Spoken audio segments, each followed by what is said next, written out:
തൻ്റെ പരിശീലന കാലഘട്ടത്തിൽ സിസ്റ്റർ ആകുന്നതിന് മുൻപ് മരിയ സെലിൻ സിസ്റ്റർ ഒരുപാട് തവണകളിൽ ഈശോയുടെ പ്രത്യക്ഷീകരണം ഉണ്ടായിട്ടുണ്ട്.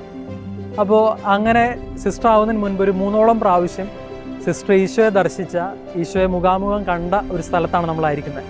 അത് ഇവിടുത്തെ കോൺവെൻറ്റിൻ്റെയും ഇവിടെ അടുത്തുള്ള ഒരു ബീച്ചിൻ്റെയും നടുവിലുള്ള ഒരു സ്ഥലമാണ്. ഒരുപാട് പേര് ഈ ദിവസങ്ങളിലൊക്കെ അല്ലെങ്കിൽ കുറേ നാളുകളായിട്ട് ഇവിടെ വന്ന് പ്രാർത്ഥിക്കുകയും ഒരുപാട് അനുഗ്രഹങ്ങളൊക്കെ വാങ്ങിയ സ്ഥലമാണ്. നമുക്ക് ആ സ്ഥലം ഒന്ന് കാണാം.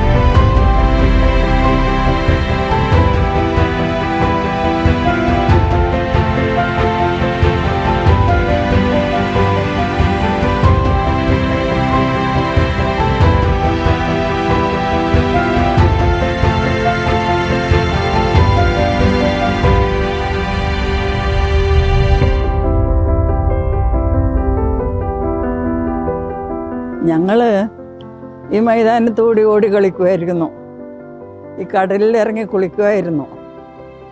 പിന്നെ എന്താ, ചെറിയ ഡ്യൂട്ടികളൊക്കെ ചെയ്യും, പൂന്തോട്ടമൊക്കെ നനയ്ക്കും.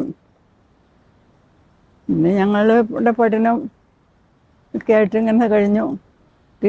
സിസ്റ്റർ എപ്പോഴും സമയം കിട്ടുമ്പോഴെല്ലാം പള്ളിയിലേക്ക് പോയി പ്രാർത്ഥിക്കുമായിരുന്നു. പിന്നെ സിസ്റ്ററിന് വിഷൻ ഉണ്ടാകുമായിരുന്നു. ഒരിക്കൽ ഇങ്ങനെ ഇതിലിങ്ങനെ നടക്കുന്ന കാണാം. എന്നിട്ട് ഓടി വന്ന് ആ ചവക്ക് മരത്തിൻ്റെ അപ്പുറമല്ലേ അവിടെ വന്ന് മുട്ടുകുത്തി ഇങ്ങനെ നിൽക്കും.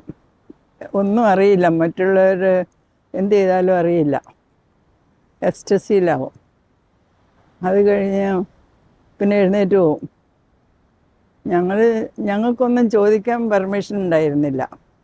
ഞങ്ങൾ നോവിസസ് അല്ലേ, അപ്പം ഞങ്ങളോടൊന്നും പറയാനും പെർമിഷൻ ഉണ്ടായിരുന്നില്ല. ഇങ്ങനെ വിഷൻ ഉണ്ടാകുന്നുണ്ട് എന്നൊക്കെ ഞങ്ങൾക്കറിയായിരുന്നു. പിന്നെ ഈശോ ഒരു കുരിശ് വെച്ച് കൊടുത്തു സെലീന്. അപ്പോൾ ഈ തോളിൽ എപ്പോഴും വേദനയായിരുന്നു. കൈ ഉയർത്തി ഭക്ഷണം കഴിക്കാനൊക്കെ ബുദ്ധിമുട്ടായിരുന്നു. ഇപ്പോൾ റെഫറ്ററിയിൽ കുറേ ചോറെടുത്ത് വയ്ക്കും. അന്ന് ഈ റേഷനരിയൊക്കെയാണ്. ഞങ്ങളൊന്നും റേഷനരികളൊക്കെ കോൺവെൻറ്റ് വന്നിട്ടാണ് കാണുന്നത്. ഇപ്പോൾ ഇത് കഴിക്കാൻ വലിയ ബുദ്ധിമുട്ടായിരിക്കും ഞങ്ങൾക്ക്. ഇപ്പം മിസ്ട്രസ് പറയും അധികം കഴിച്ചാൽ അധികം പുണ്യം. അപ്പോൾ സെലീൻ കുന്നുപോലെ ചോറെടുത്ത് വയ്ക്കും. എല്ലാവരും കഴിച്ചു പോയാലും സെലീൻ തീർന്നിട്ടുണ്ടാവില്ല. അപ്പം അത് കഴിഞ്ഞ് ഞങ്ങൾ റെഫറ്ററി ചെയ്യാൻ വരുമ്പോൾ സെലീൻ അവിടെ ഇരിക്കുന്നുണ്ടാവും. ഞാനൊക്കെ ഇങ്ങനെ സ്പൂൺ കോരി വായിൽ വെച്ച് കൊടുത്തിട്ടുണ്ട്. അങ്ങനെയൊക്കെ ഞങ്ങളുടെ കൂട്ടത്തിൽ കളിക്കുകയും കടലിലിറങ്ങി കുളിക്കാനും ഡ്യൂട്ടി ചെയ്യാനും എല്ലാം വരുമായിരുന്നു. ഞങ്ങളുടെ ബാച്ച്മേറ്റ് ഒരു വിശുദ്ധിയാകുക എന്ന് പറയുമ്പോൾ ഞങ്ങൾക്ക് സന്തോഷം ഉണ്ടാവില്ല. ഞങ്ങൾക്ക് സന്തോഷമാണ് ഒരു വിശുദ്ധിയായി തീരുക എന്നുള്ളതിൽ. സെലീന് ഇങ്ങനെ വിഷനൊക്കെ ഉണ്ടാവും. ഈശോ പ്രത്യക്ഷപ്പെടുന്നു എന്ന് പറയും, ചെയ്ത്താൻ പ്രത്യക്ഷപ്പെടുന്നു എന്ന് പറയും. ചെയ്ത്താൻ്റെ ശല്യം ഉണ്ടായിരുന്നു. അത് പലരും പല വിധത്തിൽ പറഞ്ഞിരുന്നു. എന്താ, ഈ കൈയൊന്ന് ഉയർത്തിയിട്ട് ഭക്ഷണം കഴിക്കാനൊക്കെ ബുദ്ധിമുട്ടായിരുന്നു. കൈ ഉയർത്താൻ പറ്റില്ലായിരുന്നു. തലവേദനയാണ് എപ്പോഴും, മുഖമൊക്കെ ചുമന്ന് വരും തലവേദന കൊണ്ട്. സ്കൂളിൽ പോയിട്ടൊക്കെ വരുമ്പോൾ ഭയങ്കര തലവേദനയായിരിക്കും. ഒരു ദിവസം പനിയായിട്ട് സ്കൂളിൽ പോകാൻ മദർ പറഞ്ഞ് പോകണ്ടെന്ന്. അപ്പം സെലീൻ പറഞ്ഞു, പാവപ്പെട്ട കുട്ടികളല്ലേ, കുട്ടികൾ പോയി മഴയത്ത് കളിക്കും, അവരുടെ രക്ഷിതാക്കൾക്ക് മരുന്ന് വാങ്ങാൻ പൈസ ഉണ്ടാവില്ല, ഞാൻ പോയിക്കൊള്ളാം എന്നും പറഞ്ഞ് സെലീൻ പോയി. തിരിച്ചു വരുമ്പോഴത്തേക്കും നല്ല ഭയങ്കരമായ തലവേദനയായിരുന്നു. ഒന്ന് മുകളിലേക്ക് കയറി പോകുന്നത് ഞാൻ കണ്ടുവന്ന്. പിറ്റേ ദിവസം ഒരു ആസ്പത്രിയിലേക്ക് കൊണ്ടുപോകുന്ന കാണുന്നത്. ഞങ്ങൾ നോവിസസ് അല്ലെന്ന്. അന്ന് ആസ്പത്രിയിലേക്ക് കൊണ്ടുപോകുന്നത് കണ്ടു. പിന്നെ കേട്ടു ആസ്പത്രിയിൽ നിന്ന് മരിച്ചെന്നുള്ള വാർത്ത കേട്ടത്.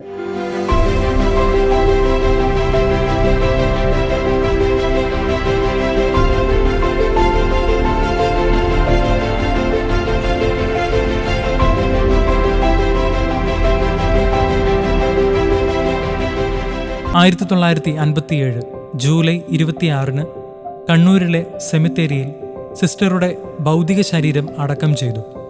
2007 ജൂലൈ 29 വത്തിക്കാൻ വിശുദ്ധ പദവി പ്രഖ്യാപനത്തിലുള്ള നടപടിക്രമങ്ങൾ ഔദ്യോഗികമായി ആരംഭിച്ചു. 2012 ഫെബ്രുവരി 29 സഭ ഔദ്യോഗികമായി ദൈവദാസിയായി പ്രഖ്യാപിച്ചു. ഇതേ ദിവസം ഭൗതിക ശരീരം കല്ലറയിൽ നിന്നും പുറത്തെടുത്ത് കണ്ണൂർ പയ്യാമ്പലത്തുള്ള ഊർസ്ലേൻ പ്രൊവിൻസ് മദർ ഹൗസ് ചാപ്പലിലേക്ക് മാറ്റി സ്ഥാപിച്ചു. 2022 ഓഗസ്റ്റ് 5 ഫ്രാൻസിസ് മാർപ്പാപ്പ സിസ്റ്റർ മരിയ സെലിനെ ധന്യ പദവിയിലേക്ക് ഉയർത്തി. കേരളത്തിലെ ഊർസ്ലേൻ സന്യാസിനി സമൂഹത്തിൽ നിന്നുള്ള ആദ്യത്തെ ധന്യയായ സിസ്റ്റർ മരിയ സെലിൻ കണ്ണനായ്ക്കലിന്റെ മധ്യസ്ഥതയിൽ നിരവധി അത്ഭുതങ്ങളും രോഗശാന്തികളും നടക്കുന്നതായി വിശ്വാസികൾ സാക്ഷ്യപ്പെടുത്തുന്നു.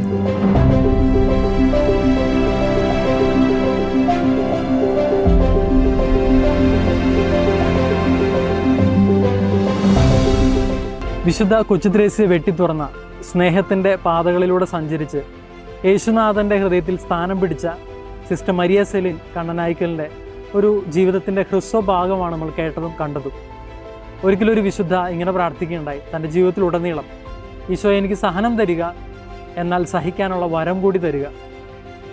നമ്മുടെ ജീവിതത്തിൽ ഈശോ സഹനങ്ങൾ അനുവദിക്കുന്നുണ്ടെങ്കിൽ അതിൻ്റെ അർത്ഥം അത് അഭിമുഖീകരിക്കാനും മറികടക്കാനുള്ള കൃപയും വരവും കൂടിയും നമുക്ക് തന്നിട്ടാണ് ഈശോ അനുവദിക്കുന്നത്. നമ്മുടെ ജീവിതത്തിൽ സഹനങ്ങളിലൂടെ കടന്നു പോകുമ്പോൾ ഈ സിസ്റ്ററിൻ്റെ ജീവിതം നമുക്ക് കുറേ കൂടിയും മാതൃകയാക്കാനും ജീവിതത്തിൽ സ്വായത്തമാക്കാനും സാധിക്കട്ടെ. നമ്മുടെ ജീവിതത്തിൽ സഹനങ്ങളിലൂടെ കടന്നു പോകുമ്പോൾ അത് നമ്മളെ മാത്രമല്ല വിശുദ്ധീകരിക്കുന്നതെന്നും ആ സഹനങ്ങൾ ലോകത്തിൻ്റെ വിവിധ ഭാഗങ്ങളിലുള്ള മനുഷ്യരുടെ വിശുദ്ധീകരണത്തിനു കൂടെ ഈശോ അനുവദിക്കുന്നതാണെന്ന് മനസ്സിലാക്കാം. അതിനു വേണ്ടുന്ന കൃപ നമുക്ക് എല്ലാവർക്കും തരട്ടെ എന്ന് പ്രാർത്ഥിക്കുന്നു.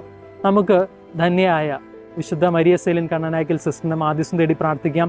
ഒരുപാട് അനുഗ്രഹങ്ങൾ നമ്മുടെ എല്ലാവരുടെ ജീവിതത്തിൽ ഉണ്ടാകട്ടെ എന്ന് പ്രാർത്ഥിക്കുകയും ചെയ്യുന്നു. ഈശോ മിശിഹായ്ക്ക് സ്തുതിയായിരിക്കട്ടെ.